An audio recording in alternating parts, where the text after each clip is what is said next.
বাবরি মসজিদের শিলান্যাস আটকানোর চেষ্টা করছেন বেলডাঙ্গার তৃণমূল বিধায়ক রবিউল আলম চৌধুরী এবং তার ছেলে। মসজিদের জন্য জমিদাতারা যাতে জমি না দেন তাই তাদের উল্টো পাল্টা বোঝানো হচ্ছে। আগামী 6 তারিখ বাবরি মসজিদ শিলান্যাস হবে। গত 30 নভেম্বর চ্যালেঞ্জ ছুড়ে দিয়েছিলেন ভরতপুরের তৃণমূল বিধায়ক হুমায়ুন কবির। যদিও এ নিয়ে প্রতিক্রিয়া মেলেনি তৃণমূল বিধায়ক রবিউল আলম চৌধুরীর, কিন্তু সেদিন কি বলেছিলেন হুমায়ুন কবির দেখাবো। রবিউল আলম চৌধুরীর ছেলে রবিউল আলম চৌধুরী, বেলডাঙ্গার এমএলএ, এরা সব তাদেরকে বিভিন্ন রকম ফুসবন্দর দিয়ে বলেছে হুমায়ুন কবিরকে এই ল্যান্ড দেওয়া যাবে না। কারণ ওদের মেন হচ্ছে যে বাবরি মসজিদের শিলান্যাস আটকাতে, তাহলে আটকানোর জন্য কি করতে হবে, হুমায়ুন কবিরকে ল্যান্ড দেওয়া যাবে না। তো কোন ল্যান্ড আটকেছে, যেটা 6 বিঘা জায়গা কথা বলা ছিল। তো কদিন আগে তারা নিজেরা মিডিয়া লিখিয়ে নিজেরাই কর্পোরেটের দিয়ে বেড়া দিয়ে বলেছে ল্যান্ড দেবো না। তার মানে আর হুমায়ুন কবির আর বেলডাঙ্গাতে ল্যান্ড নাই, তো জায়গা আছে কি নাই, উদ্বোধন হয় কি না হয় 6 তারিখ পর্যন্ত অপেক্ষা করেন। আর তার থেকে যদি বেশি আগ্রহ থাকে যে আরো বেশি আগে জানার দরকার, তাহলে 4 তারিখে সকাল 8টার সময় বেলডাঙ্গা চলে আসে, যেখানে আমার ডায়াস মানব, যে ডায়াসের উপরে প্রায় মুসলমান সমাজের কোরআন হাদিসের বিজ্ঞ লোকরা সেখানে থাকবে। এই বাবরি মসজিদের শিলান্যাস নিয়ে হুমায়ুন কবির যখন নিশানা করছেন তার দলকে, তার প্রশাসনকে, তার সরকারকে, তখন পাল্টা তৃণমূলের তরফেও আক্রমণ উড়ে আসছে। আর কি বলেছেন রাজ্যের গ্রন্থাগার মন্ত্রী তৃণমূল বিধায়ক সিদ্দিকুল্লাহ চৌধুরী দেখাবো। বাবরি মসজিদের বিষয়ে মুর্শিদাবাদের জনৈক ব্যক্তি বলা যাবে না, রাজনৈতিক নেতৃত্ব, তিনি এমন কিছু বাক্যবান করেছেন যেটা মানুষের মনের মধ্যে কিন্তু এবং কেন তৈরি হয়েছে। সেই উপলক্ষে বাংলায় আমাদের একটা দায়িত্ব আছে, সাংগঠনিকভাবে জমিয়ত উলামায়ে হিন্দ। আমরা কোনো সময় উত্তেজনা প্রবণ হয়ে কাজ করি না। কাজ করার আগে ভাবি, কাজ করার পরেও ভাবি, যাতে মানুষের, জনগণের বা ক্ষতি এবং কোনোভাবে কোনো সমস্যার সৃষ্টি না হয়। এই একটা সেন্টিমেন্ট তৈরি করে আবহাওয়াটাকে একটা কঠিন পরিস্থিতির দিকে নিয়ে যাচ্ছে।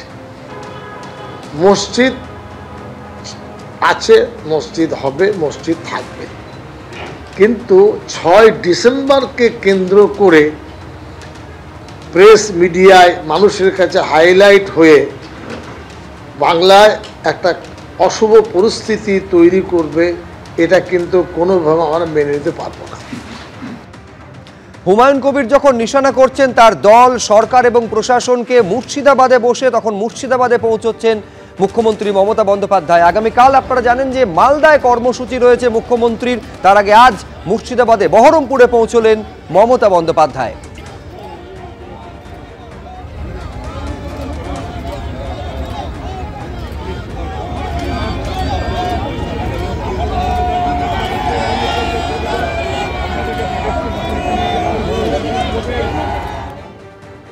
পরের খবরে আসবো। এসআইআর মিটলে এবার জনগণনা, 2 দফায় হবে সেন্সাস। 2026-এর এপ্রিলে প্রথম দফা আর 2027-এর ফেব্রুয়ারিতে হবে দ্বিতীয় দফা। লোকসভায় জানালেন কেন্দ্রীয় স্বরাষ্ট্র প্রতিমন্ত্রী। রাহুল গান্ধীর প্রশ্নের পর সংসদে জানালো কেন্দ্র।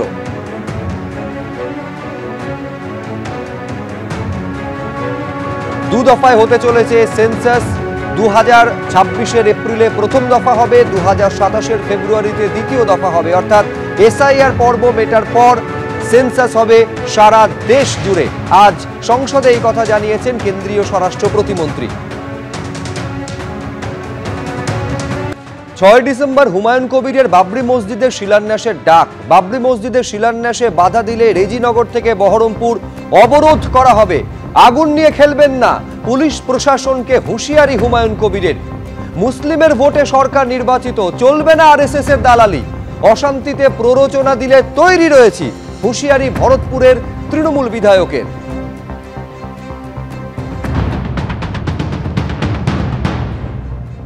আর আমি 1 বছর আগে থেকে বলেছি বেলডাঙ্গার কোন একটা জায়গাতে আমি বাবরি মসজিদের শিলান্যাস করব।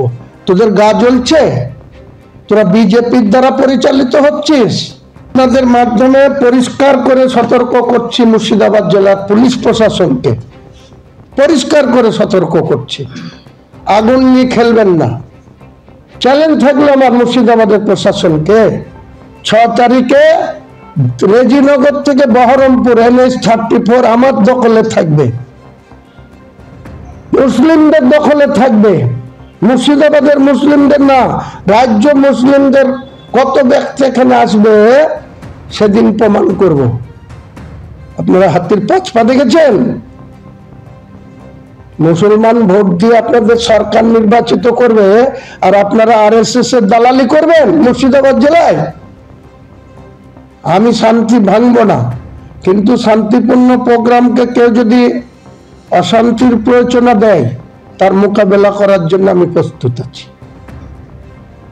আছি, আমি দেখবো আমাকে কে আটকায়। 6 তারিখে রেজিনগর থেকে বহরমপুর রাস্তা আমার দখলে থাকবে, দেখি কত হাজার পুলিশ এনে আমাদের বিরুদ্ধে গুলি চালাতে পারে না আমাকে ওখান থেকে হটাতে পারে, দেখবো আমি। হুমায়ুন কবিরের এই হুঙ্কারের পেছনে চক্রান্ত দেখছেন সিদ্দিকুল্লাহ চৌধুরী। 6 ডিসেম্বরই মুর্শিদাবাদে বাবরি মসজিদের ভিত্তিপ্রস্তর স্থাপনের হুঙ্কার দিয়েছেন হুমায়ুন কবির। ওই দিনকে কেন্দ্র করে একটা অশুভ পরিস্থিতি তৈরির চেষ্টা চলছে। বিদ্রোহী তৃণমূল নেতার বিরুদ্ধেই উস্কানির অভিযোগ তুলেছেন গ্রন্থাগার মন্ত্রী। বিজেপি RSS 1 কোটি মাথার দাম ঘোষণা করেছে। কোথায় মুর্শিদাবাদের নেতা, কোথায় সংঘের দফতর থেকে হুমকি। হুমায়ুন কবিরের হুঙ্কারের নেপথ্যে রাজনৈতিক চক্রান্ত দেখছেন রাজ্যের গ্রন্থাগার মন্ত্রী।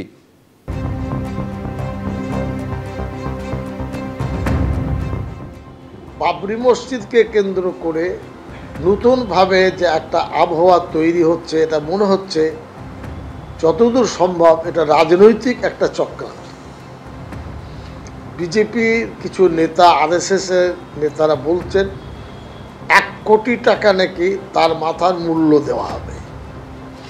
কোথায় মুর্শিদাবাদ, কোথায় নেতা সেখানে টিপ্পনি আসছে RSS বিজেপির হেডকোয়ার্টার থেকে।